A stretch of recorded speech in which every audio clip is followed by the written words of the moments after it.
नमो भगवते वासुदेवाय नमः। प्रिय भक्तों, आइए सुनते हैं बृहस्पतिवार व्रत कथा। प्राचीन समय की बात है, एक सुंदर नगर में राधा नाम की एक बेहद प्यारी, सुशील और सुंदर लड़की रहती थी। राधा बचपन से ही धार्मिक प्रगति की थी। राधा भगवान नारायण विष्णु जी की परम भक्त थी। जब राधा बड़ी हुई तो उसके माता पिता ने उसका विवाह मुरली नाम के एक युवक से कर दिया। शादी के बाद राधा बहुत ही खुश होकर और चाव से अपने ससुराल में गई, लेकिन उसकी किस्मत में कुछ और ही लिखा था। उसका पति मुरली बहुत ही क्रूर और बुरी संगति वाला इंसान था। मुरली राधा की भक्ति से बहुत चिढ़ता था और बार बार उसे मारता पीटता था। केवल पति ही नहीं, उसके सास ससुर भी मुरली का साथ देते थे और राधा को दिन रात ताने देते और परेशान करते थे। इतने कष्टों के बाद भी राधा ने भगवान विष्णु का दामन नहीं छोड़ा। राधा हर बृहस्पतिवार को पूरे नियम और श्रद्धा के साथ व्रत रखती थी। केले के वृक्ष का पूजन करती और चने के दाल व गुड़ का भोग लगाती। जब भी मुरली उसे मारता या घर के लोग प्रताड़ित करते, राधा मंदिर के कोने में बैठकर रोती हुई अपने दुख सुख की सारी बातें भगवान विष्णु से कह देती। राधा भगवान विष्णु से कहती है, आप ही तो मेरे रक्षक हो,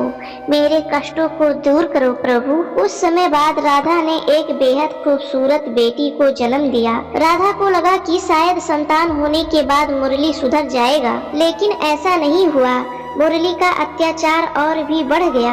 अब सास ससुर और पति मिलकर राधा के साथ साथ उस छोटी सी बच्ची को प्रताड़ित करने लगे। एक दिन क्रूरता की सारी हदें पार हो गई। मुरली और उसके माता पिता ने मिलकर राधा और उसकी मासूम बच्ची को आधी रात को धक्के मारकर घर से बाहर निकाल दिया। बेघर होकर राधा अपनी बेटी को छाती से लगाए दर दर भटकने लगी, इधर उधर ठोकरें खाने लगी, दाने दाने के मोहताज हो गई।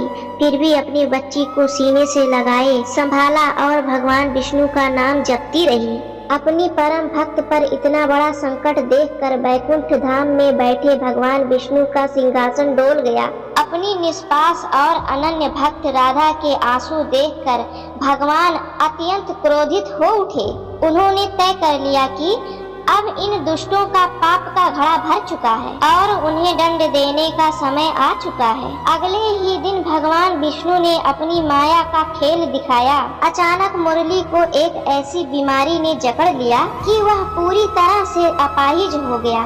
उसके हाथ पैर काम करना बंद कर दिए। वहाँ दूसरी तरफ राधा के सास ससुर भी अचानक से अंधे और लंगड़े हो गए। पूरा परिवार जो कल तक दूसरों पर जुल्म करता था, आज खुद दूसरों के दया का मोहताज हो गया। घर में कोई कमाने वाला और सेवा करने वाला नहीं बचा। तब उन्हें अपनी गलती का एहसास हुआ। उनके पड़ोस में एक ज्ञानी पुरुष ने उन्हें कहा, यह तुम्हारी बीमारी नहीं है, बल्कि उस लक्ष्मी स्वरूप राधा पर किए गए अत्याचारों का फल है। तुमने एक परम भक्त का अपमान किया है, इसीलिए भगवान विष्णु ने तुम्हें यह दंड दिया है। यह सुनकर मुरली और उसके माता पिता रोने लगे। वे अपनी गलती पर पछताते हुए रेंगते रेंगते किसी तरह भटकती हुई राधा के पास पहुँचे। मुरली राधा के पैरों में गिर गया और रोते हुए बोला, राधा मुझे क्षमा कर दो, मैंने तुम पर बहुत ही जुल्म किया है, यह उसी पाप का फल है, हमें माफ कर दो। उसके सास ससुर ने भी हाथ जोड़कर अपनी प्यारी सी बहू से माफी मांगी। राधा तो दया की मूरत थी, उसका हृदय पिघल गया। उसने अपने पति और सास ससुर को उठाया।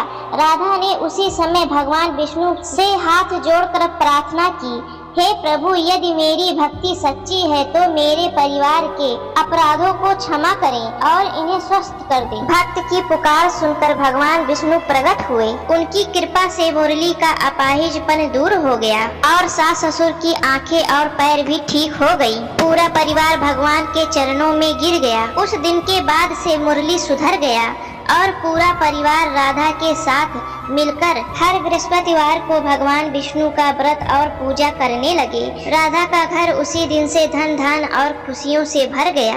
तो सभी प्रेम से बोलो, ओम नमो भगवते वासुदेवाय नमः।